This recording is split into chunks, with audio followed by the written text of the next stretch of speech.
Então, vamos começar vendo Jordan Edson. Aqui eu peço perdão que a qualidade da imagem em alguns desses vídeos não vai estar legal, mas não tem muito o que fazer. A primeira coisa que chama a atenção do Jordan Edson é aqui já na apresentação, tamanho. Ele é um cara muito, muito leve, tá? 175 libras é um peso bastante abaixo do ideal. Apesar de ser mais pesado que o Marquise Brown. Marquise Brown é muito filé de borboleta, né, cara? Pelo amor de Deus. Mas 175 libras é um ponto de questionamento, e esse 6'0 aí né, da altura, né, que é mais ou menos 1,80 m, 1,82 m. Ele muitas vezes ele é o peso, desculpa, ele é a altura listada pela universidade. As universidades mentem nessas coisas o tempo todo, tá? Então, normalmente coloca o que? Gente maior que exatamente. Uhum. Então, aqui a gente está vendo ele ainda na Universidade de Pittsburgh, né?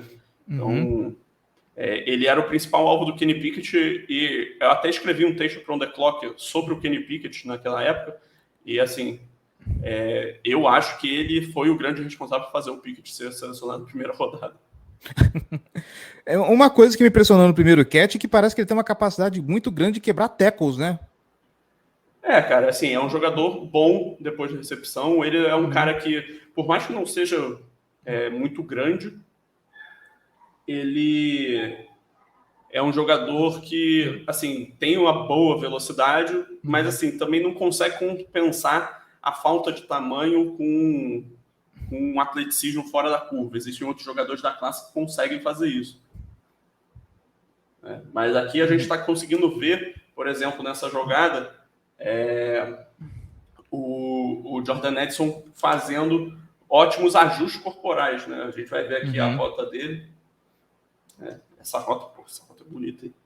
Deixa eu voltar um pouquinho.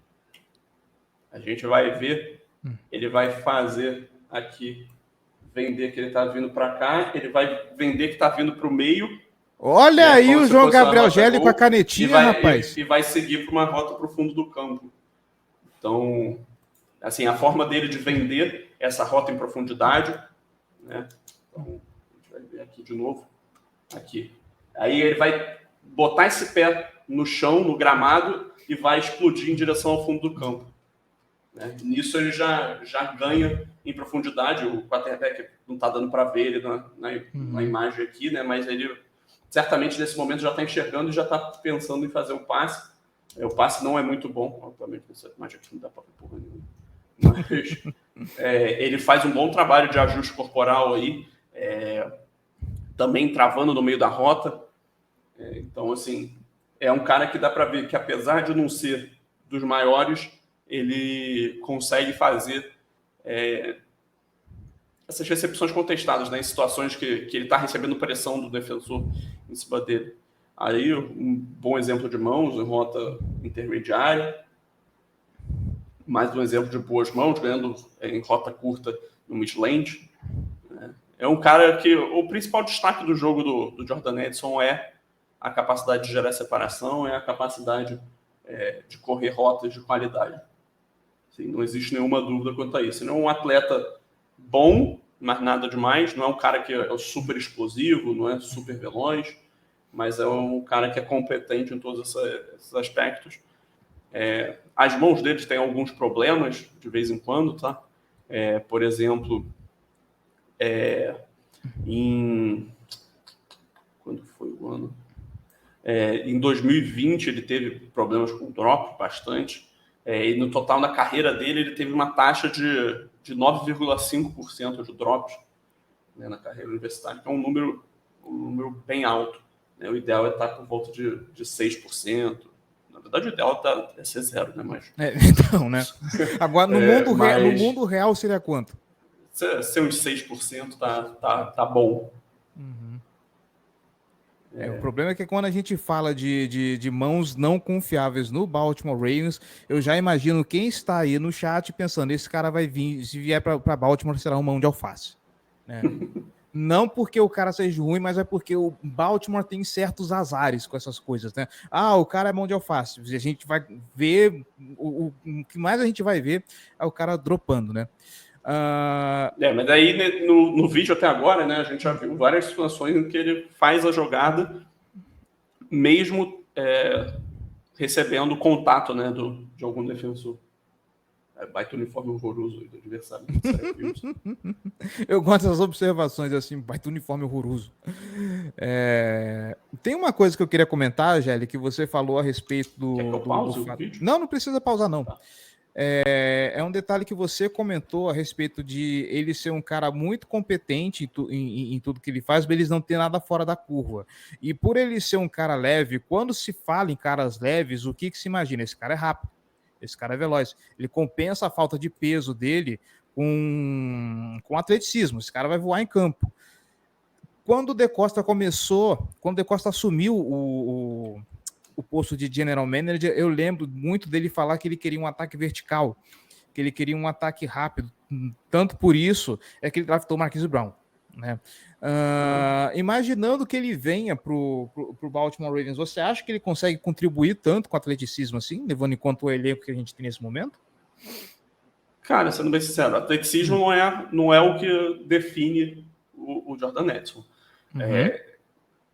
Ele é um jogador que a principal qualidade dele está em conquistar a separação. Ele faz rotas muito boas, ele exibe nuance na rota dele, né? Então é um cara que você vai ver fazendo movimento em falso, fazendo movimento de cabeça, fazendo o chamado jab step, né? Que é meio que fazer um passo meio que em falso, né? Numa direção para quebrar para outra, né? Como eu já mostrei. Ele é um cara com boas quebras nas rotas dele, faz um trabalho sólido depois da recepção e é um jogador muito inteligente, né? Contra a cobertura de zona, ele é um cara muito bom encontrando os espaços. A gente até vai ver isso mais tarde. Mas, assim, é um jogador que eu acho bastante interessante, é um bom wide receiver, é um cara que eu acho aceitável de se sair na primeira rodada, mas, assim, pensando em Baltimore Ravens, eu acho que ele não é um encaixe, assim, super pertinente, né? Eu acho que um pouco do que ele faz bem casa com tanto do que o Bateman faz bem. Então, estava pensando exatamente nisso, porque, assim, a gente já tem um prospecto que faz o que ele faz, inclusive, se eu não me engano, acho que o Bateman é mais alto, se eu não me engano, que ajuda a conseguir bola contestada, não lembro agora a medida do Bateman. Então, assim, seria trazer um pouquinho de mais do mesmo, pela descrição que você fez. Assim, ele tem um pouco, fica um pouco duplicado, né, esse conjunto de habilidades. Né? A gente já viu aqui, então, o primeiro vídeo, que era o jogo a temporada de 2021, agora é a temporada de 2022, né, como eu falei no começo da live, ele se transferiu para a USC, né, para jogar para o Lincoln Riley. Nessa jogada, ele é o cara que está alinhado embaixo da tela. Até assiste essa jogada, que é um touchdown, uma ótima rota dele. Antes de você dar play, eu queria só dar um destaque na maldade, porque eu falei de ataque do De Costa montar um ataque rápido, e aí vem essa mensagem do Márcio Hayashi, um ataque rápido daqueles que sai rápido de campo. Isso é muita maldade, tá? Especialidade do Greg Roman é o triângulo de rápido. Ai. Lembrando que a gente tá devendo podcast para falar sobre o novo coordenador ofensivo, hein, gente? Não me deixe esquecer isso. Nessa jogada aqui, eu posso até estar enganado, tá? Mas eu acho que ele vai fazer uma rota chamada whip, né? Que ele vai cortar aqui para dentro e aí depois ele vai vir para fora. O objetivo é fazer essa quebra rápida e deixar o cornerback para trás nesse movimento. Eu acho que vai ser essa jogada. Vamos ver.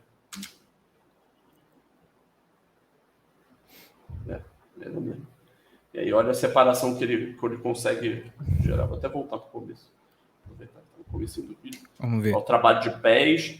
Aqui a inclinação do corpo para começar a cortar para dentro, vendendo que ele vai fazer como se fosse uma slant ali, né? E aí ele já trava e sem perder passo ele já está em posição perfeita, alinhado com o quarterback, né? Não sei, meu mouse aparece aqui, né? Aparece. Então, ele está alinhado perfeitamente aqui com o quarterback. E olha a situação horrível do cornerback aqui. Ele está de costas para jogar. Exatamente. Isso aqui é um sinal claríssimo de que a rota deu certo, tá? Uhum. Quando o defensor fica assim, ele vai ter que usar totalmente a capacidade de recuperação na jogada. E como isso aqui é uma jogada de terceira para 3, mas aqui ele está praticamente na linha de 5, 6 jardas, né, para o gol, o espaço que o defensor tem para se recuperar é mínimo.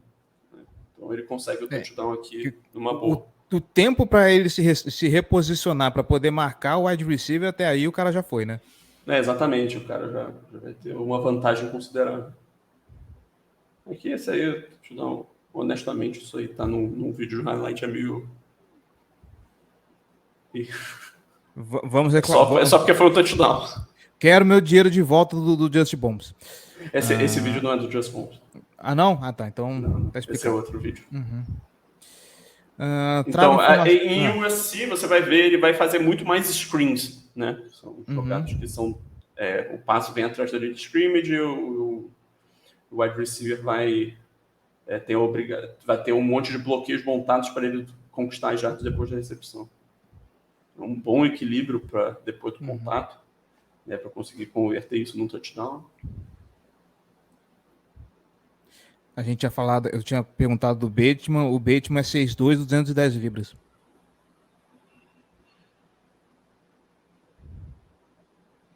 Ele mediu 6'2" no combine?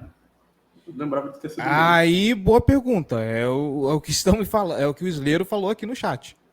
Eu não acompanhei o combine, então... Eu lembrava de ter medido menos que isso.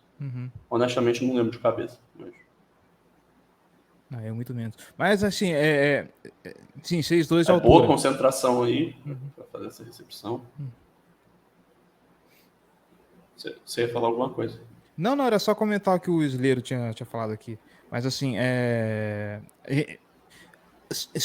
quanto ao Bateman ser mais alto, eu não sabia. Mais pesada, com certeza. Com certeza. Apesar do Bateman ser um pouco mais leve do que, sim, que o porte físico dele deveria. Pergunta, em USC, quem que era o quarterback? Era o Caleb Williams. Ah, tá. A escolha número 1 do draft de 2024. Tô ligado. Pode escrever de caneta isso aí.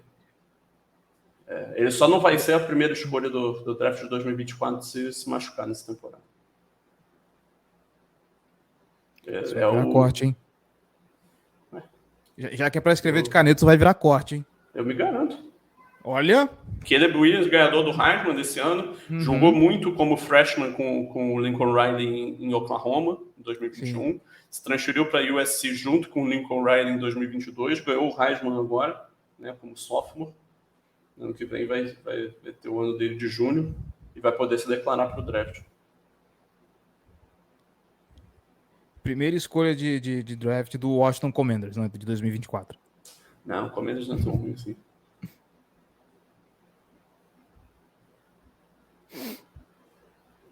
Inclusive, eles vão ter que ir atrás de um quarterback para essa temporada, né? O Carson Wentz foi de base e o Tilohane... Sam Howell é o quarterback. Quem? Rapaz, foi rápido esse vídeo. Foi rápido. Olha o menino aí, ó. Sam Howell é o quarterback draftado pelo Commanders na quinta rodada do ano passado, que era o quarterback 1 do Underclock na classe, inclusive. Então tá bom. Tudo indica que, a princípio, ele vai ser o titular. Porra, tem mais tempo desse negócio de subscribe aí. A gente tá vendo mais coisa de NFL do que qualquer outra coisa nesse vídeo, né? Meu pai. Mas, enfim, ele... Então, o Jordan Edson, né, eu tava falando um pouco sobre ele. Assim, uma coisa que foi marcante, né, em Pittsburgh, ele ficava a maior parte do tempo dele alinhado no slot. E quando ele mudou para USC, isso passou a inverter, né? Ele passou a alinhar muito mais por fora e ele teve uma produção consideravelmente menor. Eu estou com os números aqui na minha frente, só para deixar mais evidente isso, né? Em 2021, ele teve 100 recepções para 1.593 jardas e 17 touchdowns. assim, absurdos. Né? Não é à toa que ele ganhou o prêmio de melhor wide receiver do college na temporada. Já em 2022 isso diminuiu. Assim, tá certo, tem um fator de acostumar com um novo ataque, acostumar com uma nova universidade, um novo quarterback, mas ele definitivamente teve uma queda de produção, e aí fica a questão, né? O quanto que isso teve associado com o fato de ele alinhar mais por fora do que no slot. Ele teve 59 recepções para 875 jardas e 8 touchdowns. Assim, longe de serem números ruins, longe. Mas é uma queda de produção considerável, né? Quase, sei lá, 40%, 50% da produção dele foi embora. E em Pittsburgh ele era mais. Ele alinhava mais o slot, né? Ele começa a jogar mais pelas pontas quando vai para a USC. Isso, exatamente. Assim, no fim das contas, para mim, ele é um prospecto de primeira rodada, tá? Mas